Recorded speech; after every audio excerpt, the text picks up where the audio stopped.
یہ سب کیا ہے؟ سب دھوکے کا سامان ہے۔ شیطان جو انسان کا کھلا ہوا دشمن ہے، ان الشیطان لکم عدو فاتخذوہ عدوا، اللہ فرماتا ہے کہ یہ شیطان تمہارا کھلا ہوا دشمن ہے، تم اسے اپنا دشمن سمجھو۔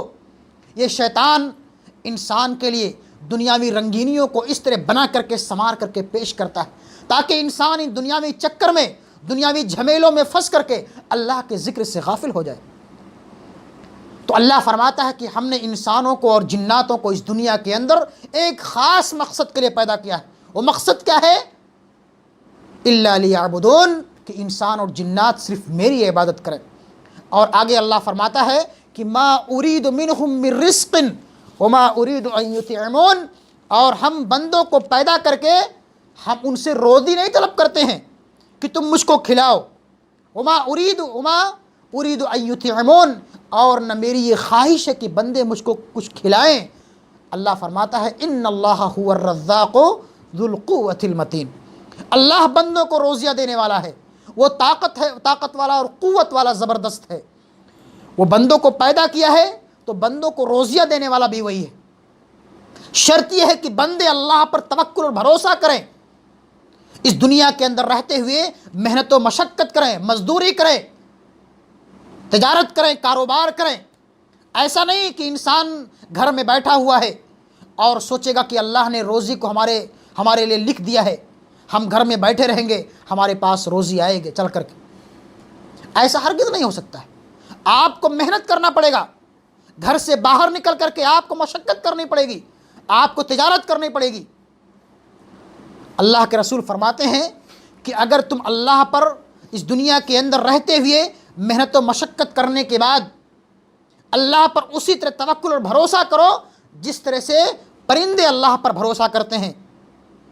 پرندے اللہ پر بھروسہ کیسے کرتے ہیں کہ جب وہ اپنے گھونسلوں سے نکلتے ہیں تو خالی پیٹ نکلتے ہیں۔ لو انکم کنتم توکلون علی اللہ حق توکلہ لرزقکم کما یرزق الطیر تغدو خماسا وتروح بطانا۔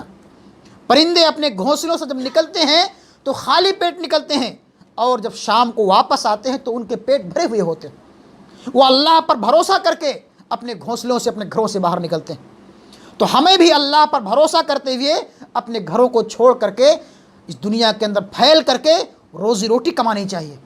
اللہ بندوں کو روزیاں کمانے کا حکم دیتا ہے۔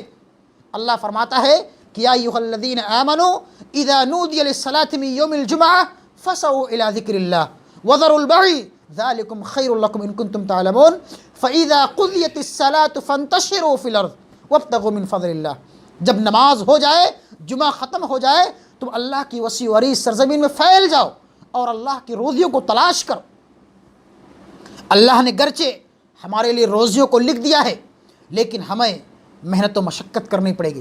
اللہ پر بھروسہ کرتے ہوئے اس دنیا کے اندر حلال روزی کمانے کے لیے تگ و دو کرنی پڑے گی، تب اللہ ہماری روزی روٹی میں برکت دے گا، کاروبار میں برکت دے گا۔ اللہ رب العالمین اپنے نبی کے متعلق ارشاد فرماتا ہے کہ اس دنیا کے اندر کوئی کسی کے پاس غیب کی خبر نہیں ہے کہ انسان کتنا کمائے گا، اس کے پاس کتنا بینک بیلنس رہے گا، یا انسان اس دنیا کے اندر رہتے ہوئے کتنے سال تک جیے گا، اس کی موت کب آئے گی، کہاں مرے گا، اس کا علم صرف اللہ کے پاس ہے۔ اللہ رب العالمین فرماتا ہے کہ قل لا املک لنفسی نفعا ولا ضرہ، اے نبی آپ کہہ دیجئے کہ میں اپنے نفع اور نقصان کا مالک نہیں ہوں، الا ما شاء اللہ ولو كنت اعلم الغیب لاستکثرت من الخیر وما مسنی السوء۔ اے نبی آپ کہہ دیجئے کہ میرے پاس غیب کا علم نہیں ہے، میں غیب کے بارے میں کچھ نہیں جانتا کہ کل کیا ہونے والا ہے، کل کیا ہونے والا ہے اس کے بارے میں مجھے کچھ پتہ نہیں۔ اگر میرے پاس غیب کا علم ہوتا، اگر میں غیب کی چیزوں کو جانتا تو میں اپنے لیے بہت ساری بھلائیوں کو اکٹھا کر لیتا اور مجھے کبھی اس دنیا کے اندر تکلیف نہیں پہنچتی، مجھے کوئی مصیبت لاحق نہیں ہوتی۔ اگر انسان کو پتہ ہو کہ میں وہاں جاؤں گا، اس راستے سے جاؤں گا، میرے ساتھ حادثہ ہو جائے گا، تو کیا انسان اس راستے سے جائے گا؟ نہیں جائے گا۔ آپ اس دنیا کے اندر دیکھیے، اللہ فرماتا ہے سورہ اعراف کے اندر اپنے نبی کے متعلق کہ اے نبی آپ کہہ دیجئے کہ میرے پاس غیب کا علم نہیں ہے۔ کچھ لوگ کہتے تھے کہ اللہ کے رسول، آج بھی کہتے ہیں کہ اللہ کے نبی کے پاس غیب کا علم تھا۔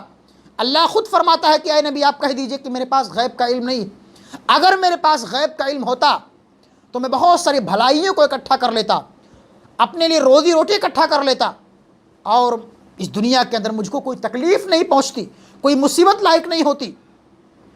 آپ دیکھیے اللہ کے رسول کو اس دنیا کے اندر کتنی پریشانیاں آپ کو اٹھانی پڑی۔ طائف میں آپ کو کتنا ستایا گیا، طائف والوں نے آپ پر پتھروں کی بارش کی، کفار و مشرکین نے آپ کو کتنا ستایا، آپ کے اصحاب کو کتنا مارا پیٹا۔ طائف جب آپ تشریف لے جا رہے تھے، وہاں سے واپسی میں لوگوں نے آپ پر پتھروں کی بارش کی۔ اگر آپ جانتے کہ مجھ کو طائف والے ستائیں گے، ماریں گے، تو طائف میں آپ کیوں جاتے؟ اسی طرح سے جنگ احد کے درمیان، جنگ احد میں آپ دیکھیے کہ اللہ کے رسول کو کفار و مشرکین نے آپ پر کئی وار کیے، یہاں تک کہ آپ کا دندان وارک بھی شہید ہو گیا، آپ کے دانت بھی ٹوٹ گئے۔ اسی طرح سے اس دنیا کے اندر اللہ کے رسول کو بہت ساری تکلیفیں پہنچی، بہت سارے مصائب اور آلام کو آپ نے برداشت کیا۔ تو وہی اللہ فرماتا ہے کہ اے نبی آپ کہہ دیجئے کہ میرے پاس غیب کا علم نہیں ہے۔ اگر میرے پاس غیب کا علم ہوتا تو میں بہت ساری بھلائیوں کو اپنے لیے اکٹھا کر لیتا اور مجھے کبھی کوئی تکلیف نہیں پہنچتی۔ یہ تمام چیزیں جو اس دنیا کے اندر رائج ہیں،